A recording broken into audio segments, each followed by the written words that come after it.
அனைவருக்கும் வணக்கம். நமக்கு ஆர்ஆர்பியிலிருந்து ஒரு நோட்டிஃபிகேஷன் வந்திருக்கு. என்ன தேர்வுகளுக்கான நோட்டிஃபிகேஷன் அப்படின்னு சொல்லி பார்த்தீங்கன்னா, நான் டெக்னிக்கல் பாப்புலர் கேட்டகரிஸ் அப்படின்னு சொல்லக்கூடிய என்டிபிசி எக்ஸாமுக்கான நோட்டிஃபிகேஷன் வந்து வெளியிட்டிருக்கிறாங்க.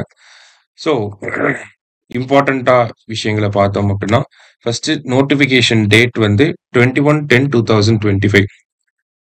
Closing date for submission of online application. அதாவது ஆன்லைன் அப்ளிகேஷன் தான் இதுக்கு நம்ம பண்ணணும். ஸோ ஆன்லைன் அப்ளிகேஷனை எப்போக்குள்ள பண்ணி முடிக்கணும் அப்படின்னா நவம்பர் 20ஆம் தேதிக்குள்ள பண்ணி முடிக்கணும். ஓகேவா? ஸோ ஆன்லைன்ல அந்த அப்ளிகேஷன் ஃபீஸ் பே பண்றதுக்கு எக்ஸ்ட்ரா 2 நாள் டைம் கொடுத்துருக்காங்க. ஸோ நவம்பர் 22 வரைக்கும் நம்ம அந்த பேமெண்ட்டை வந்து பண்ணிக்கலாம்.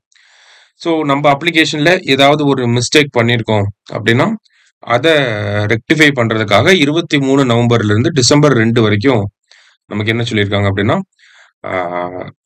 கரெக்ஷன் விண்டோ இருக்கும் அப்படிங்கிறத சொல்லியிருக்காங்க. சரியா?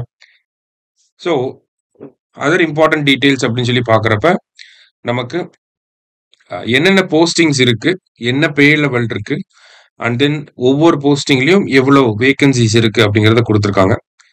ஸோ ஓவராலாக பார்க்குறப்ப நமக்கு 5810 வேகன்சிஸ் வந்து இருக்கு. 5810 வேகன்சிஸ் வந்து இருக்கு. சரியா? ஸோ அதர் இம்பார்ட்டன்ட் திங்ஸ் அப்படின்னு சொல்லி பார்க்குறப்ப எக்ஸாமினேஷன் வந்து 2 ஸ்டேஜ் எக்ஸாமினேஷனாக இருக்கும். 2 ஸ்டேஜுமே கம்ப்யூட்டர் பேஸ்டு டெஸ்ட்டாக இருக்க போகுது. ஸோ ஸ்டேஜ் 1ல வந்து பார்த்தீங்கன்னா நமக்கு வந்து கிட்டத்தட்ட 100 கொஸ்டின்ஸ் இருக்கும். ஜென்ரல் அவேர்னஸில் 40, மேத்தமெட்டிக்ஸில் 30, ஜென்ரல் இன்டெலிஜென்ஸ் அண்ட் ரீசனிங்கில் ஒரு 30 question. So 100 question. Exam time பார்த்தீங்கன்னா 1.5 மணி நேரம், 90 மினிட்ஸ் வந்து இருக்க போகுது. சரியா? அடுத்தது இதுல இருந்து நமக்கு ஷார்ட் லிஸ்ட் பண்ணி செகண்ட் ஸ்டேஜ் ஆஃப் எக்ஸாமினேஷனுக்கு கூட்டிட்டு போவாங்க. ஸோ செகண்ட் ஸ்டேஜ் ஆஃப் எக்ஸாமினேஷனும் பார்த்தீங்கன்னா உங்களுக்கு ஆன்லைன் எக்ஸாம் தான், கம்ப்யூட்டர் பேஸ்டு டெஸ்ட்டாக தான் இருக்க போகுது. ஸோ இதில் பார்த்தீங்கன்னா ஜென்ரல் அவேர்னஸில் 50 கொஸ்டின், மேத்தமெட்டிக்ஸில் 35, ஜென்ரல் இன்டெலிஜென்ஸ் அண்ட் ரீசனிங்கில் 35, மொத்தம் 120 கொஸ்டின்ஸ் வந்து இருக்க போகுது. சரியா? இதுக்கான எக்ஸாம் டியூரேஷன் அப்படின்னு சொல்லி பார்த்தீங்கன்னா 90 மினிட்ஸ். இதுக்குமே 2 டயர் 1ம் சரி டயர் 2ம் சரி 90 மினிட்ஸ் எக்ஸாம் இருக்க போகுது.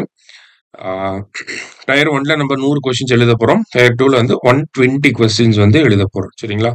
ஸோ இதான் வந்து பேசிக்ஸ் வந்து இந்த இடத்துல கொடுத்துருக்காங்க.